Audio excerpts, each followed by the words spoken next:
അസ്സലാമു അലൈക്കും വറഹ്മത്തുള്ളാഹി വബറകാതുഹു. അൽഹംദുലില്ലാ വസ്സലാത്തു വസ്സലാമു അലാ സയ്യിദിൽ മുർസലീൻ വഅലാ ആലിഹി വസ്വഹ്ബിഹി അജ്മഈൻ. ഏറ്റവും പ്രിയം നിറഞ്ഞ വിശ്വാസികളെ, സഹോദരങ്ങളെ, സഹോദരിമാരെ, വളരെയേറെ പുണ്യങ്ങൾ നിറഞ്ഞ ദിവസത്തിലൂടെയാണ് നാം കടന്നു പോയിക്കൊണ്ടിരിക്കുന്നത്. അല്ലാഹു സുബ്ഹാനഹു വ തആല ഇതുവരെ നാം ചെയ്ത എല്ലാ ഇബാദത്തുകളും, തറാവീഹ്, ഖുർആൻ എല്ലാം അല്ലാഹു നമ്മിൽ നിന്ന് ഖബൂൽ ചെയ്ത് അനുഗ്രഹിക്കട്ടെ. പരിശുദ്ധ റമദാനിൻ്റെ 7ാമത്തെ ദിവസത്തിലാണ് നാം നിലകൊള്ളുന്നത്. അല്ലാഹു പൂർണ്ണമായും അല്ലാഹു നമ്മെ ഖബൂൽ ചെയ്യട്ടെ. പ്രിയമുള്ളവരെ, പരിശുദ്ധമായ നോമ്പിൻ്റെ ലക്ഷ്യം എന്താണെന്ന് മുമ്പുള്ള വീഡിയോകളിൽ നമ്മൾ പറഞ്ഞിട്ടുണ്ട്. പരമമായ അള്ളാഹുവിൻ്റെ നോമ്പ് കൊണ്ടുള്ള ലക്ഷ്യം തഖ്വയാണ്. എന്നാൽ മഹാനായ ഉമർ ബിൻ അബ്ദുൽ അസീസ് റളിയല്ലാഹു തആല അൻഹു പറയുന്നു, എന്താണ് തഖ്വ? തഖ്വ എന്ന് പറഞ്ഞാൽ ലൈസ തഖ്വല്ലാഹി ബിസിയാമിൻ നഹാരി വലാ ബിഖിയാമിൽ ലൈലി. രാവിലെ നോമ്പെടുക്കൽ കൊണ്ടോ രാത്രിയിൽ നിന്ന് നമസ്കരിക്കൽ കൊണ്ടോ അല്ല തഖ്വ എന്ന് പറയുന്നത്. പിന്നെ എങ്ങനെയാണ് തഖ്വ? എങ്ങനെയാണ് തഖ്വ എന്ന് പറയുന്നത് എങ്ങനെയാണ് എന്ന് മഹാനവറുകൾ പറയുന്നു. വലാകിൻ തഖ്വ എന്ന് പറഞ്ഞാൽ തർക്കുമാ ഹറമഹുല്ലാഹ്, അല്ലാഹ് ഹറാമാക്കിയതിനെ ഒഴിവാക്കുക എന്നതാണ് തഖ്വ എന്ന് പറഞ്ഞാൽ. അള്ളാഹു ഫർളാക്കിയതിനെ കൃത്യമായി വീട്ടുകയും ചെയ്യുന്നതാണ് തഖ്വ എന്ന് പറയുന്നത്. ചില മഹാന്മാർ പറയുന്നു, തഖ്വ എന്ന് പറഞ്ഞാൽ ആഖിറത്തിൽ കുടുങ്ങുന്ന കാര്യങ്ങളെ തൊട്ട്, ആഖിറത്തിൽ നാണം കെടുന്ന കാര്യങ്ങളെ തൊട്ട് മാറി നിൽക്കലാണ് തഖ്വ എന്ന് പറഞ്ഞാൽ. ചില മഹാന്മാർ അതിന് പറയുന്ന നിർവചനം.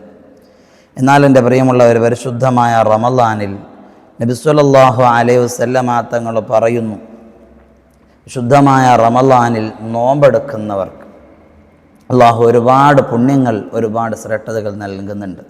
അള്ളാഹിൻ്റെ റസൂൽ പറയുന്ന ഒരു ഹദീസ്, അൽ ജന്നത്തു മുഷ്താഖത്തുൻ ഇലാ അർബഅത്തി നഫരിൻ, 4 വിഭാഗം ജനങ്ങളെ സ്വർഗം കൊതിക്കുമെന്ന് നബി മുഹമ്മദ് മുസ്തഫ സ്വല്ലല്ലാഹു അലൈഹി വസല്ലം തങ്ങൾ പറയുന്നു. 4 വിഭാഗം ജനങ്ങൾക്ക് വേണ്ടി സ്വർഗം ഇങ്ങനെ തയ്യാറെടുത്തുകൊണ്ട് അവരെ മാടി വിളിക്കുമെന്ന് നബി സ്വല്ലല്ലാഹു അലൈഹി വസല്ലം തങ്ങൾ പഠിപ്പിക്കുന്നു. 1 താലിൽ ഖുർആൻ, 4 വിഭാഗം. അതിൽ 1 താലിൽ ഖുർആൻ, ഖുർആൻ ഓതുന്നവരാണ്.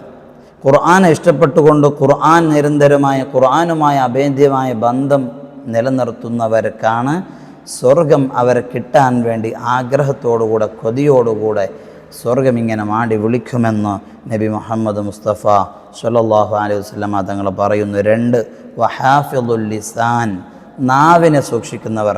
കളവ്, ഗീബത്ത്, നമീമത്ത് പോലെയുള്ള, ഏഷണി പോലെയുള്ള ഇങ്ങനെയുള്ള ഫസാദ്, ഇങ്ങനെയുള്ള നോമ്പിനെ ബാത്തിലാക്കുന്ന സർവ്വ കാര്യങ്ങളെ തൊട്ടും നാവിനെ സൂക്ഷിച്ചുകൊണ്ട് സുഹൃതങ്ങളിലായി കഴിഞ്ഞുകൂടുന്നവർ, ഇങ്ങനെ നാവിനെ സൂക്ഷിച്ചുകൊണ്ട് നന്മയിലൂടെ ജീവിക്കുന്നവർക്ക് വേണ്ടിയും സ്വർഗം കൊതിക്കുമെന്നാണ് അള്ളാഹിൻ്റെ ഹബീബ് സ്വല്ലല്ലാഹു അലൈഹി വസല്ലം തങ്ങൾ നമ്മൾ പഠിപ്പിക്കുന്നത്. 3ാമത്തെ വിഭാഗം വമുത്ഇമുൽ ജിആൻ, വിശന്നവനെ ഭക്ഷിപ്പിക്കുക. പാവപ്പെട്ടവനെ വിശന്നുകൊണ്ട് പാവപ്പെട്ടവരെ ഭക്ഷണം കൊടുക്കുന്നവരുണ്ടല്ലോ, അങ്ങനെയുള്ള വിഭാഗം, അവർക്ക് വേണ്ടിയും സ്വർഗം ഇങ്ങനെ കാത്തു നിൽക്കുമെന്നാണ് കൊതിയോടുകൂടെ. 4ാമത്തത് വസ്വാഇമീന ഫീ ഷഹ്രി റമളാൻ, പരിശുദ്ധ റമളാനിൽ നോമ്പെടുക്കുന്ന ആളുകൾക്ക് വേണ്ടി സ്വർഗം കൊതിയോടുകൂടെ കാത്തു നിൽക്കുമെന്ന് നബി മുഹമ്മദ് മുസ്തഫ. അള്ളാഹു ആ സ്വർഗം കൊതിക്കുന്ന യഥാർത്ഥ നോമ്പുകാരിൽ അള്ളാഹു നാം എല്ലാവരെയും അള്ളാഹു ഉൾപ്പെടുത്തി അനുഗ്രഹിക്കട്ടെ. അവൻ്റെ യഥാർത്ഥ നോമ്പുകാരിലും ഖായിമീങ്ങളിലും അള്ളാഹു നാം എല്ലാവരെയും അള്ളാഹു ഉൾപ്പെടുത്തി അനുഗ്രഹിക്കട്ടെ.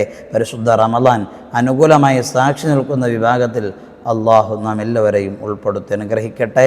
ആമീൻ വറഹ്മതിക യാ അർഹമർ റാഹിമീൻ.